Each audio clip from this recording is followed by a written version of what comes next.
Welcome to today's HIMSS virtual presentation, Data and Analytics Journey, a Perspective from Presbyterian Healthcare Services.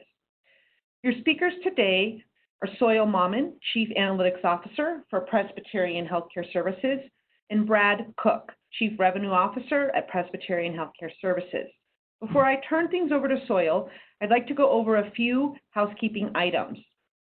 First, this webinar is being recorded and will be available for replay next week.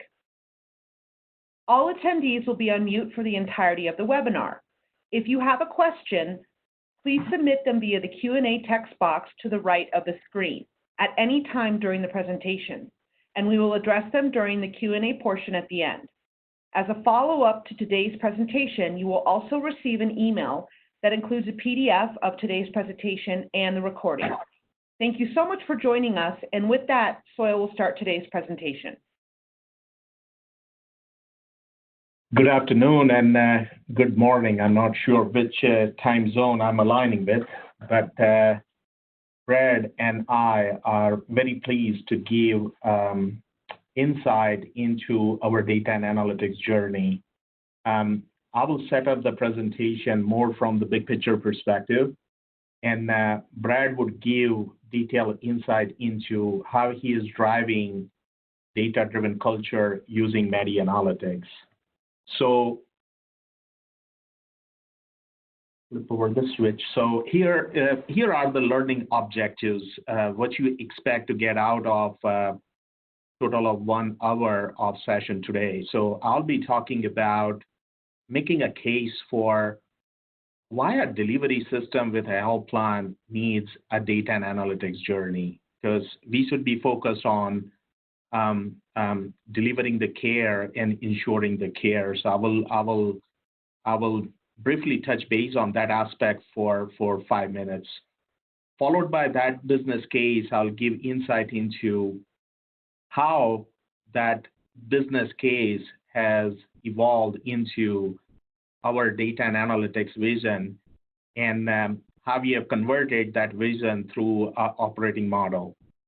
I will also be talking about what are the challenges we have run into when it comes to the data and analytics transformation, and how the Mede Analytics has helped us in this transformation. So I'll be covering majority of my presentation in this particular portion. And finally, I'll wrap up the presentation with it's one thing to have the data and analytics vision, operating model, but it's other thing to have folks using the data and analytics in operations and workflow. So I'll give a little bit of insight about what challenges we have run through, what efforts we are making to drive that data-driven culture. And Brad, in his presentation, would go further down into this particular portion of the presentation and will give insight into how he is championing Mede Analytics and data and analytics in general in his organization. So starting with a little bit of information about what is Presbyterian Healthcare Services.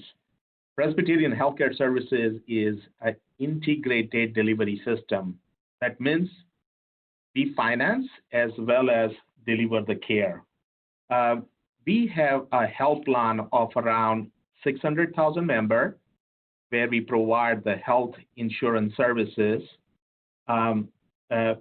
We have around 60% of our members are in Medicaid book of business, 30% in commercial, and 10% in Medicare Advantage. We deliver the care through 9 hospitals and more than 30 clinics across the state of New Mexico. We employ more than 1,100 multi-specialty physicians as well as advanced practice clinicians. We have been in delivery system for more than 100 years and health plan business for more than 30 years. Around 70% of our revenue is at some sort of risk. Also, Interesting fact is that more than 50% of members are our delivery system patients, and we touch 1 in 3 New Mexicans, and almost to the point that we are running out of the runway in terms of taking care of New Mexicans. So we are taking our integrated financing and delivery of care expertise to other states through our Fluent Health journey. In summary, value-based care is our new normal, and we have a longitudinal patient record for a significant population, and that provides a haven for a data and analytics professional such as myself. Moving on to making the case for data and analytics journey. Over the years, we have made several strategic technology investment. Obviously, you need this technology to administer the claim and take care of members and patients. Historically, we have used Facets as our claim processing system. We are transitioning on to the Health Edge. We used to use Cactus. Now we use Mede Echo for our provider credentialing. We used to use Care Manager. Now we are using Omega. And we have 1 instance of Epic for both inpatient as well as outpatient care. When you have this much of technology across the organization, it leads to obviously system-specific tools. So example would be, we have a cost accounting system in support of Epic. We have Encounter system for our Medicaid book of business in support of Facets. And when you have the system-specific application, one could end up with data reach and information poor, and that has been our case, that we ended up with many systems and the reporting and analytics tool within those systems. Example would be Epic. Epic brings to the table Radar Dashboard, Workbench Report, great tools, but they're contained within the Epic and does not give us ability to connect the dots. Also, as I stated in my previous slide, that we have more than 70% of our revenue as an enterprise at some sort of risk. And what we are seeing is both commercial as well as government book of business is pursuing outcomes-driven excellence. In the sense, they have certain performance metrics. For example, for diabetics, it's no longer good just to ensure that diabetics are getting tested for HbA1c test. But what we are being measured on and paid on is based on whether we are keeping those diabetics as 7 or less in terms of the specific value. So our solution to address this kind of situation about being in a technology jungle, system-specific tools, and the whole budgeted care changing around us, our approach has been pursuing the data and analytics journey. And we started this journey around 5 years ago. So what we will be covering today is going to be a time capsule of where we have been, where we are, and where we go, and with a specific focus on revenue cycle today.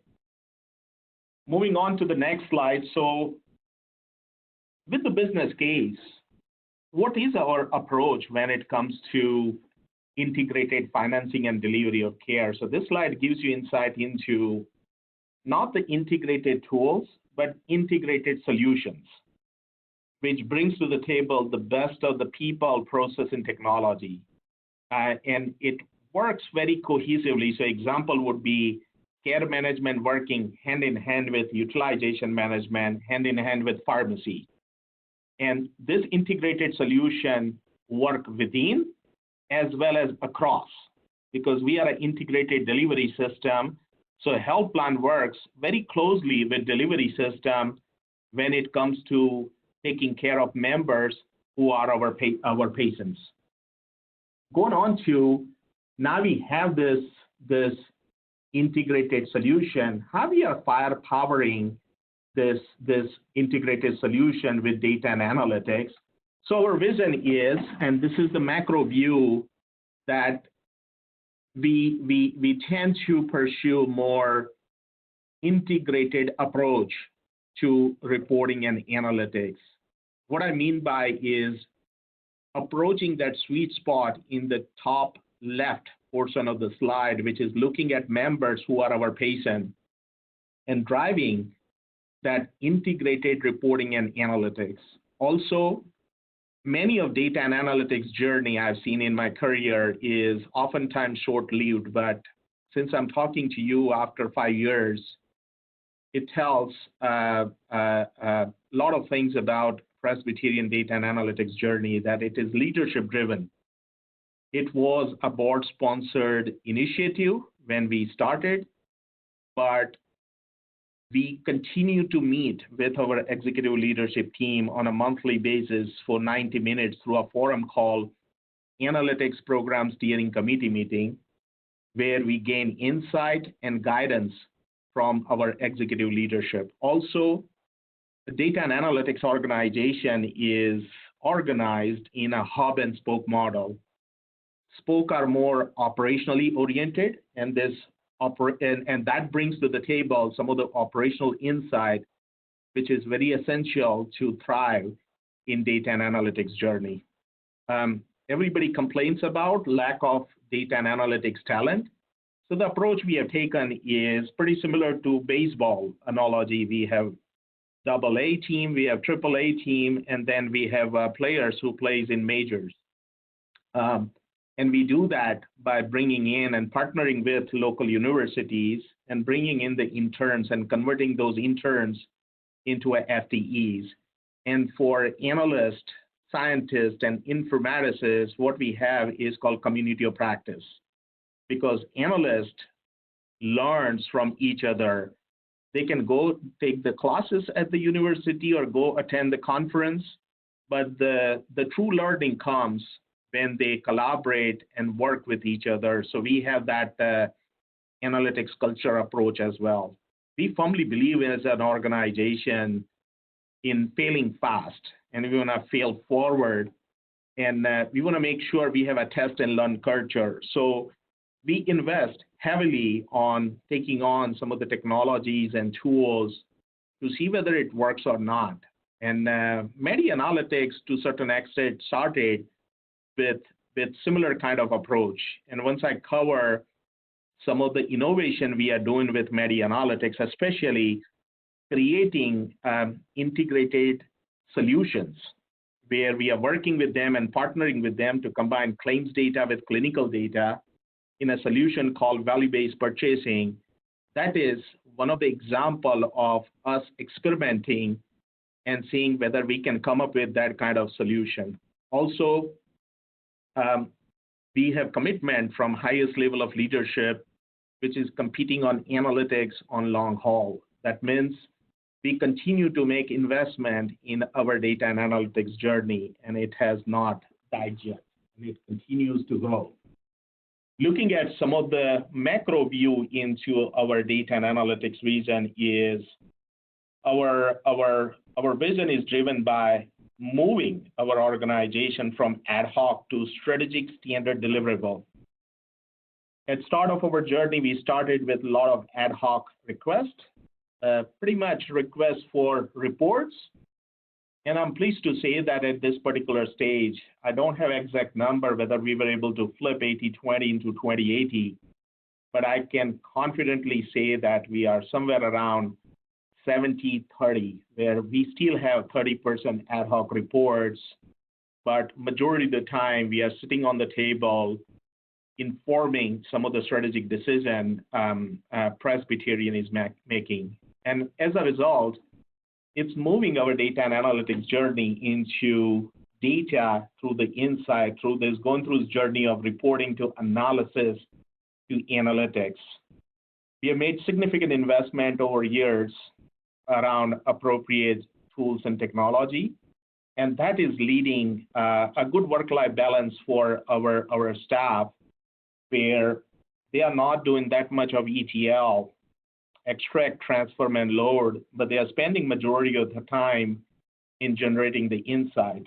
And Mede Analytics, when we conceived the strategy and selected Mede as the tool, this was one of the driving micro vision as well, that, hey, we want to give our analysts access to a decision support tool where they could drag and drop dimensions and metrics, generate some of the insights or some of the reports right away, so that they could spend majority of the time in understanding the underlying trends, patterns in the data, and in turn generate the insight which makes them more consultative to our business. And that leads me into covering some of the blocks within a slide. Is our vision is to partner with the business area by us asking the question, what business problem you are trying to solve, rather than, hey, give me that report or give me this analysis. But we make an effort to engage the business when they reach out for any reports or analytics. We go through the whiteboard session with them, collaborate and partner on solving the business problem. But we not only partner at that stage, but we also partner in operationalizing the insight into operations and workflow. Because in my mind, that's a holy grail of data and analytics, which leads one to value realization of the investment being made in data and analytics journey. And that pretty much takes the organization from reactive to proactive approach. And I'll give an example. I was at one of the Presbyterian board meeting, and our CEO stated that now I have access to Google search engine, where he could search through our tools what he's looking for, and he would have answer to the question right away, rather than calling somebody or texting somebody from the board meeting and getting those numbers right away to fulfill the board's needs. So that is what the maturity we have received at Presbyterian. Going on to, it's one thing to have a great vision, it's other thing to operationalize the model. So I talked to you about the governance and sponsorship. We have unwavering support from our executive leadership, which includes our CEO, Dale Maxwell. Also, as a start of this journey, we spent significant amount of time in value discovery and design. And what I mean by partnering with business, especially operational leaders, to see what they are looking for in terms of their day-to-day reporting needs, as well as analytics needs, which delivers the value for the organization. Also, we made significant investment in information management governance, because we knew going into this journey that earning the trust and confidence of the business is going to be key. And we countered that with investment in information management governance, where we profile the data, do the data quality profiling, fix the data at source rather than doing gymnastic in data warehouse, or at an extract level when sending the data into tools such as Mede analytics. We also, over years, work on big investment in our data and analytics or data warehousing, where we are building integrated data warehouse where we bring in both claims and clinical data together. Big investment into analytics organization, where we brought in business analysts from various parts of organization, whether it's delivery system or health plan, and brought them under one organization called Data and Analytics. We also made significant investment in change management, because that is the biggest, I would say it's a foundational aspect of our data and analytics journey. And we pursue the culture of inclusion, where we include the people in the part of the change rather than change being done to them. And finally, as a part of the data model, we have this ritual that every year we represent or present to our executive leadership what I like to call value story, where we give our executives and our leader how much they invested in data and analytics, and how much value we deliver to the organization across health plan as well as delivery system. And this operating model has been a great foundation for us to sustain and thrive in our data and analytics journey. So this is how we went about eliciting the business requirements as a start of our data and analytics journey, and this is around 2015 timeframe. we engage our business and operational leaders, and we came up with a total of 172 business requirements. Some of the requirements were very specific to various operational area, which is represented in this slide by spoke team. But we also focused on some of the value creation opportunity. That's what the VCO stands for. And say, how are we going to be very strategic in certain core operations, whether it's care management, provider engagement, customer service, or cost and utilization management. And we mapped those requirements into Mede standard solution and see whether we can get to some of the value realization very quickly. And when we mapped, what we found is 65% of our requirement met by standard Mede solution, what is available in the front end. We found some of the opportunity for innovation. Around 12% of the requirement would require custom solution or innovation, being a beta partner with Mede Analytics. 13%, frankly speaking, we did not know what we are talking about. So that is like additional requirement we needed, additional unpacking were needed. And 10% of the time, we qualified that Mede is not the right tool. So as you can see, 90% of the overall Presbyterian across the enterprise health plan and delivery system would be met by Mede Analytics, and this was a very comforting factor. That means I don't have to go out there in the market and buy Toys R Us, but I can rely on one tool which becomes the central source. And from information management governance perspective, one data source, one way of baking the KPIs, your metrics and dimension, it kind of completely aligned the vision I described before. So Mede was our strategic acquisition. We are an enterprise client of Mede. That means we buy everything they have. And from a payer perspective, the way you read this slide where I have the check mark, that means those solutions are live and currently being used in operations. And this is a self-serve module, so they have ability to log on to Mede and access the reports and ad hoc analysis. So very big footprint when it comes to Mede Analytics. And the one with the clock, those are the solutions where we are innovating with Mede Analytics. So population health and clinical quality is something I referenced before, where we are partnering with Mede to combine claims data with clinical data, creating that event layer, and then driving some of the industry standard solution through that combined data source. So example would be running the HIMSS tool with claims and clinical data, or running episode treatment grouper through claims and clinical data, or Johns Hopkins ACG grouper through this data. So that is where the innovation comes in play. This is what our decision tree look like, where our analysts first look at to see whether the business need is going to be met by Mede Analytics or Tableau. And then they go into our various data repository, whether it's Epic Kahito, and within Kahito, Caboodle, or Clarity database, or our enterprise operational data store. And at last resort, they would go into our integrated reporting and analytics data warehouse, which is our IBM Unified Data Model data warehouse. So as you can see, we pursue the speed to the value, and speed to the value is powered in our journey by Mede Analytics. This is what our innovation factory look like, where Mede is central to our strategy, and you can see on the top of that cylinder.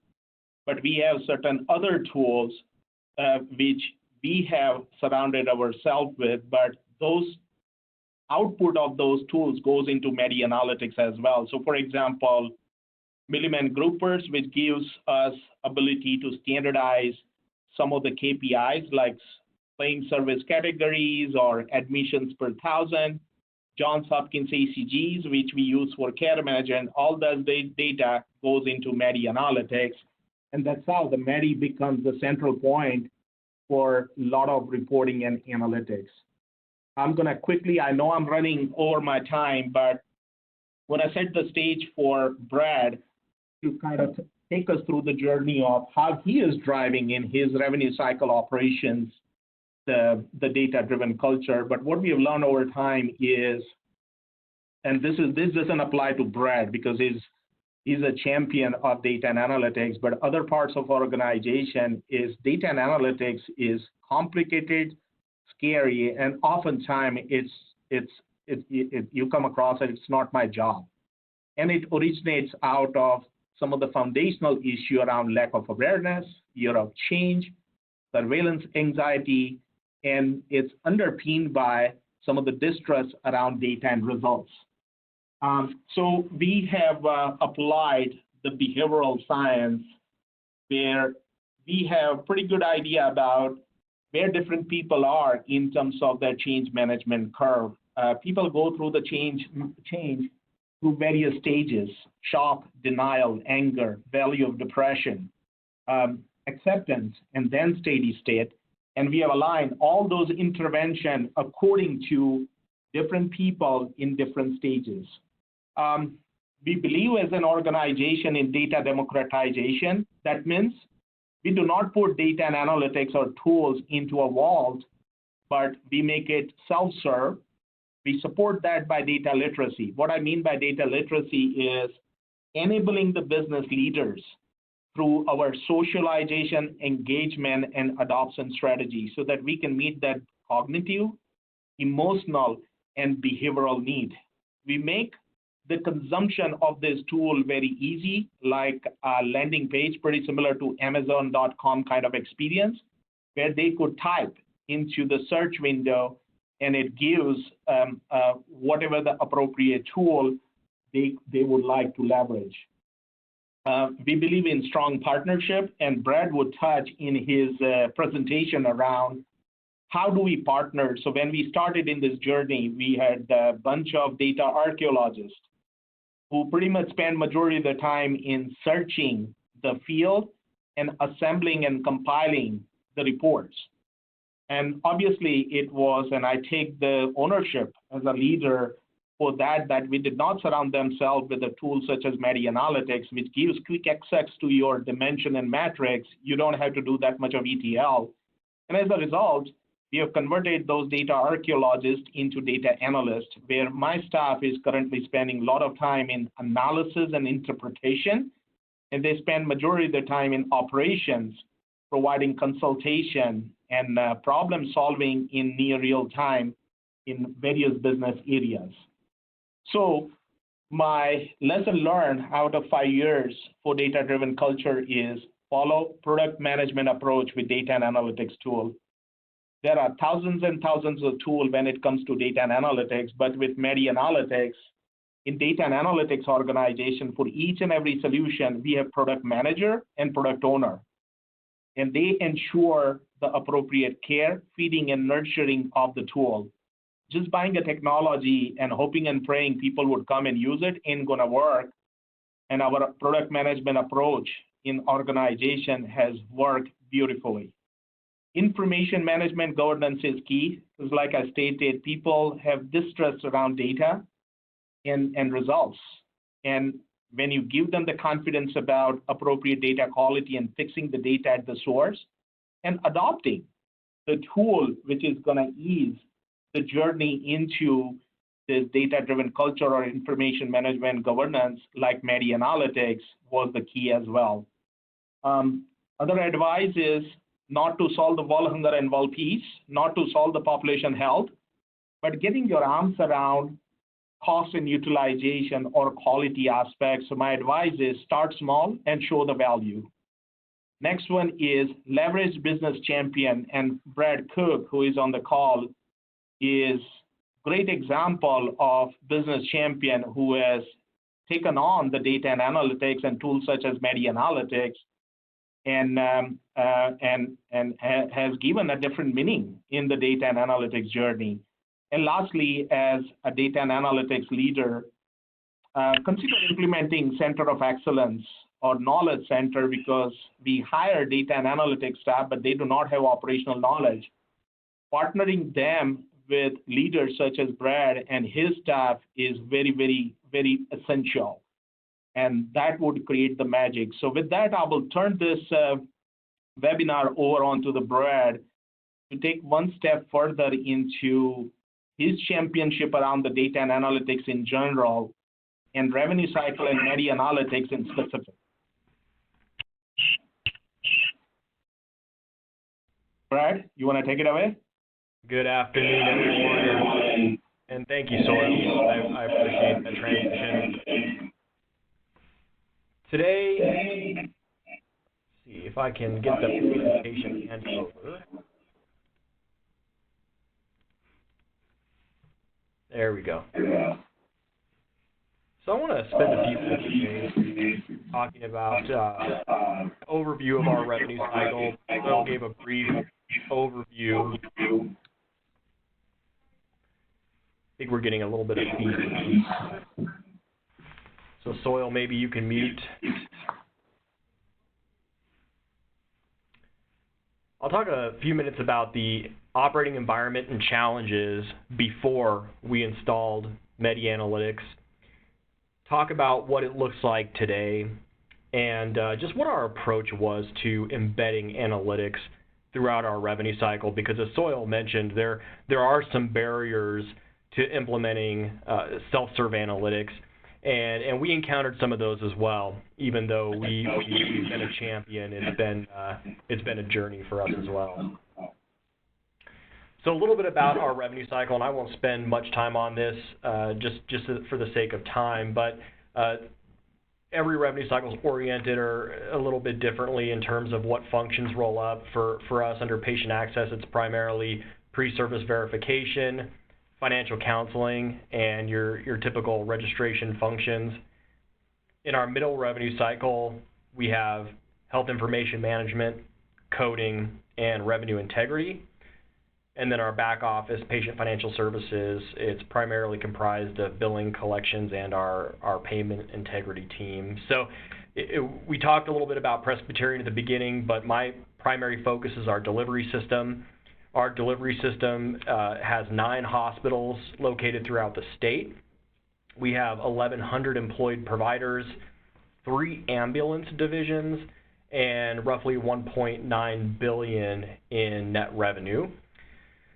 In our revenue cycle, we have about 560 colleagues performing all of those functions I previously mentioned, and we're a 4-time HFMA MAP award winner, which we're very proud of as well. So I'll spend a little bit of time talking about the state of the union prior to implementing Mede Analytics. The operating environment was such that end users had access to standard reporting libraries contained in our EMR, and those were typically canned reports, and there was very little configurability in those reports. So anytime a report needed to be generated that was outside of that standard library, we would send it to an analyst to create that, and generally they'd be reporting directly out of the EMR. And that was primarily our function. So in that sense, it was probably 80% analysts running reports and probably even 90% and 10 to 20% us pulling data directly out of those standard reporting libraries in our EMR. We had decentralized analytics. And when I say that, there were analysts dispersed throughout the entire organization, no central hub for analytics, and there were many, many gaps as a result because there weren't enough analysts to support each business unit. So some business units had robust reporting and others had very little. There are pros and cons of that approach. You know, for me, I had 2 analysts at the time, and we had agile reporting capabilities, and we were able to reprioritize on a daily and sometimes even an hourly basis as demands met, and that was great, I guess, in some cases for leaders, but for the analysts, certainly that was a struggle for them at times. But some of the challenges with that approach were lack of training and ongoing development of analysts. I run a revenue cycle. I don't necessarily run an analytics division and have that same acumen that Soil and his leadership team does. So there were very much they were stagnant. They weren't growing as analysts, and I wasn't giving them the ability to do that because that wasn't my core competency. They also had limited knowledge of operational areas outside of their swim lane. So my analysts knew revenue cycle really well, but if I asked them to delve into any type of clinical reporting, they really had a difficult time doing that. And so merging clinical and financial insights was quite difficult to do at the time. We had a lot of content primarily delivered via spreadsheets. So really kind of a push mentality. We'd submit a request, content would get delivered via spreadsheets, and then we'd have standard weekly, monthly reporting that would come out via spreadsheets, and that poses challenges. There's a lot of content stored out there, sitting on local network drives, which is risky, sitting on network servers, which eats up a lot of space and is accessible to a broader spectrum of folks in many cases. And so that presents some inherent challenges. When you think about the barriers with that model, again, we had very limited content in that standard repository. Our analysts required SQL acumen for non-standard reporting, which is not always an easy skill set to find. Soil alluded to that earlier. And so when someone leaves or moves into a different position, we had difficulty filling that role. We had a large backlog of requests, and it limited real-time decision-making and analysis, which is something we need often here in revenue cycle. I talked about the limited operational expertise, but the challenge with that is it resulted in a lot of iterative reporting. An analyst would run a report, send it to the business user would look at it, they'd apply their business acumen, they'd evaluate an error or identify an error, send it back, and so there were multiple iterations before any report was ever finalized, and I don't know that we ever got one right on the first pass. And then as it relates to large volumes of data being stored on servers, there's just a huge risk of data exposure in a model like that. And in this day and age of data breaches, that's something we're acutely aware of and focused on. So what was the customer's perspective in a model like that? Some of the different verbatims, why does it take so long for such a simple report? Checking on ETA, that was something I would ping our analysts about regularly. Thanks, it took so long, but I already figured out the issue that I was trying to solve. So that backlog resulted in delays and oftentimes stale data. I have an urgent request, so drop everything else that you're doing, and that was pretty frustrating for everyone. And then this data doesn't look right. Can you modify and run it again? This was a daily set of verbatims that we would have with our business users to our analysts, and that was kind of a maddening model for us.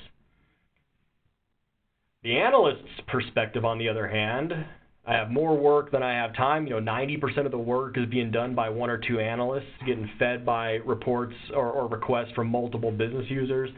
I wish they would have told me that initially, so why do I have to have this iterative approach? If they had just told me what they needed in advance, I would have done it right the first time. How can I finish anything when I'm constantly reprioritizing? And then ultimately my talent is being underutilized, which was quite frustrating for our teams. So let me talk a little bit about what life has been like post-implementation of Mede Analytics. So the operating environment now, it's a self-serve analytics approach deployed to revenue cycle end users, and I stress it's a user-friendly UI. So the user interface is one that is intuitive. It was fairly easy for our teams to learn, and that made the adoption a little bit quicker and easier to understand for folks. End users are expected to embed insights into their operations and workflows through these self-serve analytics. So that's really important. We've given you this capability. Now, what are you going to do with it? And so we've had a heightened accountability with our teams around consuming that information and actually executing or doing something with it, making business decisions or changing or modifying workflows based on the analysis that they've created. Highly complex analytics are now performed by the centralized analytics hub. So Soil talked about the hub and spoke model. And because we've really shifted that 80-20 and Soil mentioned 70-30 roughly now, but we're pulling the majority of our analytics these days, and that allows the hub, the analytics hub under Soil, to really flourish, to focus on more complex analytics, move more into a predictive analytics space, and come up with insights that are beyond what we as end users could either do ourselves or really pull from multiple disparate data sources, which they're able to do. So it's really allowed us to elevate our analytics acumen and insights across the organization. And then we often collaborate. So analytics can now be shared and modified across multiple users. And we do that now in a secured environment. We're not shooting spreadsheets all over the organization. We're all logged into a secured platform, and we're able to build off initial bases of reports that users have built, and then we collaborate and can actually have dialogue within that secured environment. So what does this new operating environment mean for us in terms of success? Again, I talked about exponential growth and analytics capacity. We can produce so many reports because we can do it ourselves now, and so we have real-time reporting running all day long with end users throughout the revenue cycle. We have the real-time analysis and decision-making, and I'll talk about some use cases and where that becomes really important for us. We've increased our first-pass accuracy, resulting from integration of our business and analytical expertise.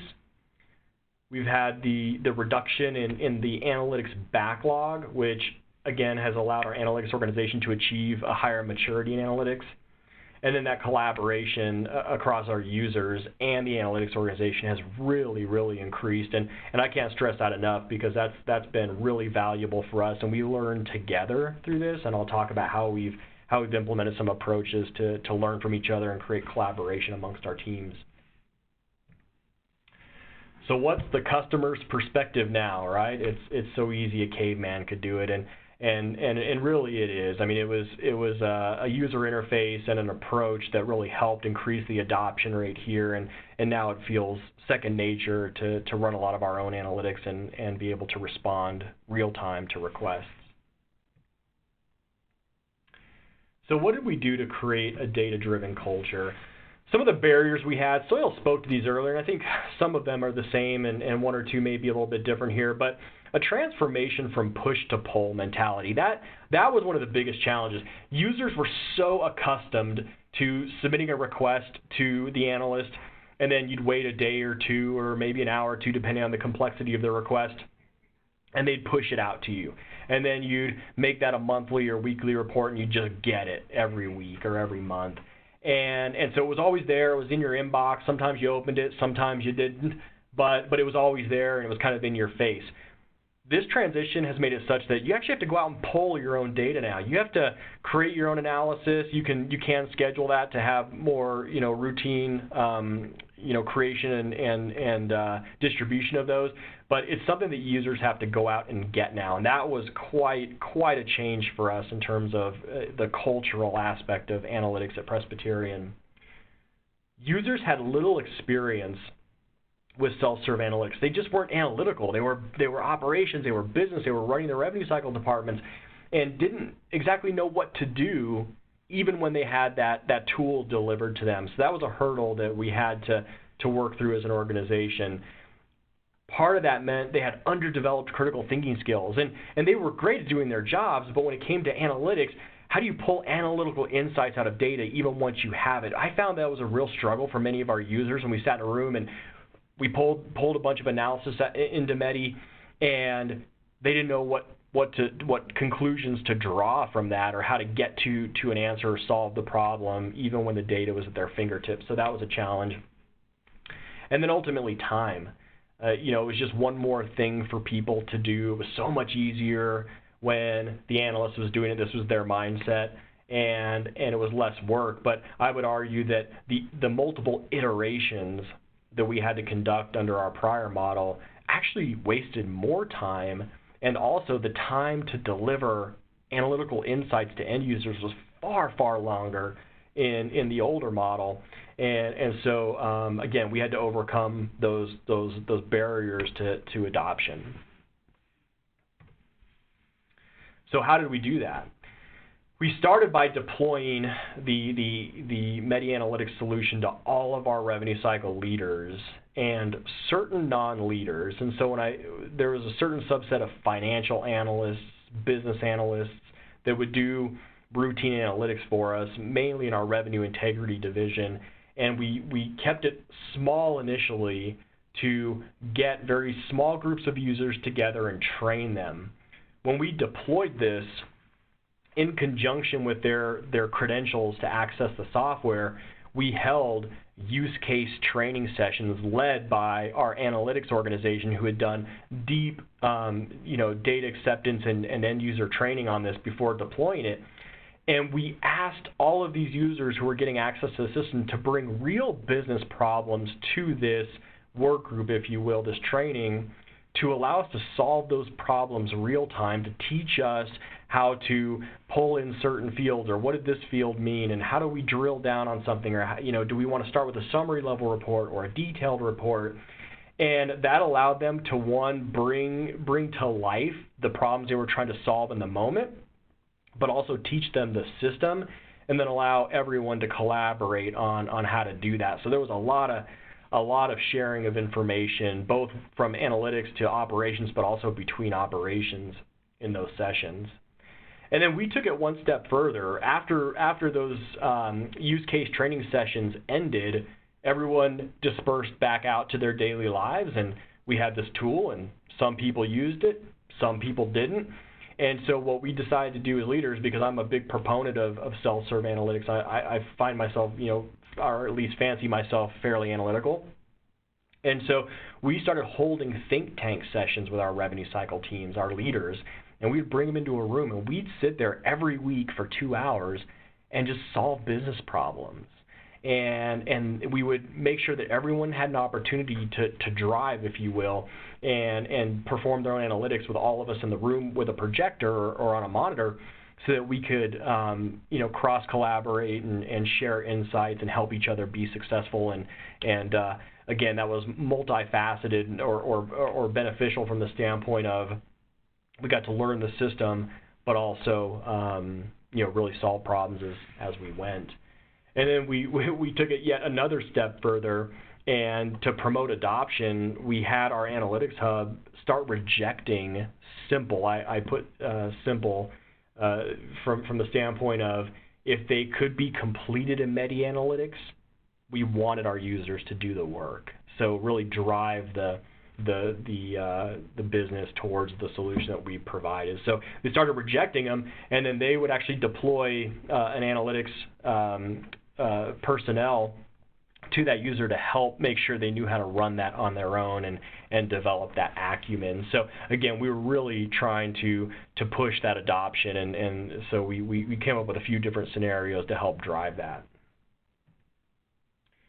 So what have we been able to do? We've automated our month-end financial reporting packages, so looking at yield and uncompensated care, accounts receivable denials, both initial and final, late charges, CD&A, it goes on and on and on. We've created a reporting package for every one of our facilities that's distributed at each month end, so that we have great transparency to all of our administrators on what revenue cycle KPIs look like, where they can support us in terms of late charges, but really just being very open about the business and making sure folks understand what our successes and opportunities are. We have a lot of ad hoc analysis during our month-end to close process. We work very, very closely with finance here at Presbyterian in understanding budgeted variances to actual, CD&A variances, yield deltas, and so on and so forth. So we spend a lot of time partnering with finance, and many times during our month-end financial review process, we're having discussions and actually solving problems or identifying issues real time, because we're actually in the tool in a meeting room together, and we're all pulling data and solving problems. So we found that to be very valuable. We've created payer summary and detail reporting, which is useful for us. and end user dashboards by functional area. So that's also very important. With the multitude of products that we've deployed, each user kind of has their core expertise that they focus in, and as such, they have their dashboards that help them be more successful.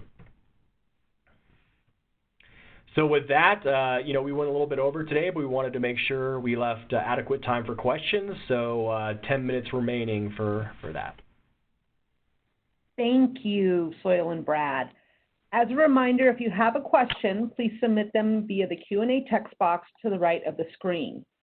At this time, I do have a few questions that came in. The first one is Mede Analytics products include lots of different dashboards and view of data. For each of the presenters, which ones are the most important to you and what do you like about them? So this is Brad. I'll start. Our team, again, I mentioned we each have our own dashboards with various analytics. I'm partial to the payer analytics, so understanding what my unbilled looks like by payer, what my denials look like. It really gives me a view into some of my top payers. Really, I try to focus on my top 5 payers, so I can get those key performance indicators that helps me when I go meet with them and work through issues that we're having. So that's one. And then 2, I've developed my own. So there are things that I like to look at every day, and I log in almost daily now and look at yield and look at charges, and I look at payments. And so instead of going to my EMR, I'm doing a lot of that within Mede because I've created my own views. And so that's one of the opportunities to balance the data you get out of your EMR, because there's sometimes some really good dashboards in that solution, but also creating your own allows you the scalability and flexibility to do what you'd like. And I do not get in or to get an opportunity to get into the Mede and develop my own dashboard, but I get to see what other people are using.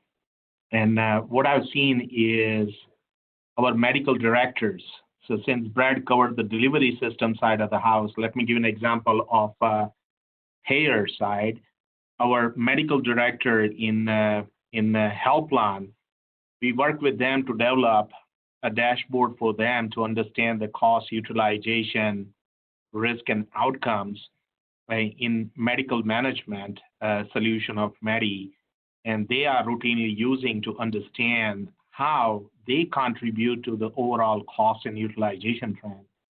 And also I've seen our sales and marketing folks using Mede Analytics, employer group reporting very effectively. And one of the statements I still recall from my sales and marketing leadership is that Soil, Mede Analytics help our account representative transition to account consultant. So they are much better at supporting commercial employer group and the brokers. And they are not talking about the data, but they are talking about the insights and guiding them to a better stage. So those are the kind of things brings the joy in my life.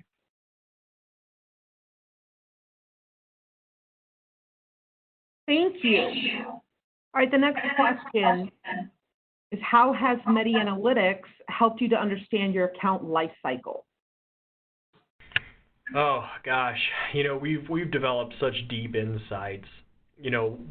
We're solving problems every day. In fact, as we look at standing up new programs, we're looking at specific receivables and understanding, does it make sense to expand this population, knowing that it may, on average, take 60 to 70 days to collect on that payer versus another payer that may take 15 or 20. So our team is constantly leveraging Mede to look at those new initiatives and evaluate how we can improve our account resolution process or expansion of new business processes. So I could go into some very specific examples. They probably wouldn't resonate with everyone on the phone, but it's a pretty common occurrence for us to do that. Fantastic.